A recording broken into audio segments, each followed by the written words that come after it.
think we all remember the days, don't we, when, you know, the view was really that people shouldn't know the facts around sort of epilepsy and risk, and, you know, that it was really too scary for people to have, you know, information. And I think, you know, it's transforming that space really, where people actually see the value, as they do for all other conditions, that there are positive things that people can actually do now to reduce risk. And actually that's why it's important, so that people appreciate that epilepsy is a serious condition, and, you know, let's all tackle the risks and then make sure everybody lives well, because at the end of the day, you know, people don't want to be defined by their epilepsy. They want to live their lives, don't they? But they sure do. Yeah, and I remember those times well myself, Jane. You know, starting out, and I dare I say how many years for me, 14 years ago, you know, when I joined Epilepsy Action, I thought I knew all about epilepsy because I had a brother with epilepsy. I realised I didn't know that much at all. So it's been a big learning curve. But in terms of attitudes and, you know, the willingness to talk about SUDEP, I certainly lived through a period where patients, clients, as we call them, would say, my doctor never told me about this when SUDEP did strike their lives. I'd never heard of this, was the common thing we heard all the time. And from the doctors, you know, I don't mean to generalise, but some that I did speak to would say, why would we raise it with families and scare them? It's such a rare condition. Now, it's not rare to those families that are, you know, impacted by SUDEP, and it's far too many worldwide. You know, I met a lot of those families, and it was clear that we needed to do something to raise awareness. It was clear that we needed to get the conversations happening.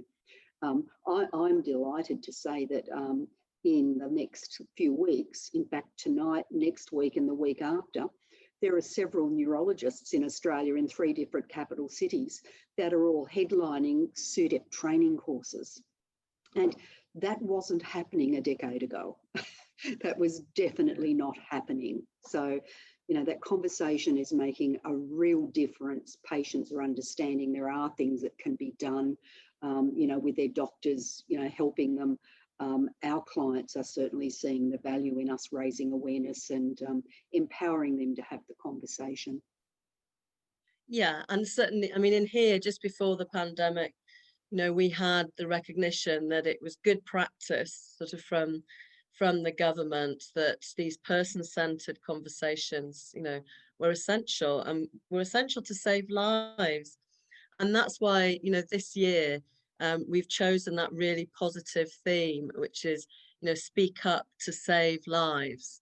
You know, just all our families, when they come together, they all say, you know, if just one family could have the information that we didn't have, we don't know whether it would have saved our loved one's life, but it might have. And the knowledge now that actually we can give to others so that some lives can be saved is a real tribute actually to all those youngsters who have died sort of before their time, and died so horribly suddenly. It's so vital really that lessons are learnt from deaths, and I do believe that is really happening now. And, you know, we can really strive forward through these collaborations that we have with you in Australia. There's so much to build on, so that we can rapidly bring people the information they need to their fingertips, and help people with epilepsy, help clinicians be supportive, to save lives. Absolutely. I mean, I love the tagline, the speak up to save lives. It is what it's all about. So it's a great motto, I guess, for us to use and to get out there and get people talking. We're certainly wanting people to understand that there are things you can do, and picking up on what you were saying with families who, you know, they say, well, I don't know whether if we'd done this differently or done that differently, it might have saved, you know, my wife, my daughter, my son. They know that. They don't know for sure, but they wanted to have the information. You know, they wanted to know that there are some things they might have done, you know, that they would have done differently. And I have never come across a family who said, I wish I didn't know that this was a possibility. But I've heard from so many families that say, I wish I'd known, and that we may have done things differently. And of course, through the research, we're finding that things you do differently can really make a difference. And so that messaging needs to be something we keep talking about. We keep pushing out into the community and encouraging our clinicians to talk with their patients about it.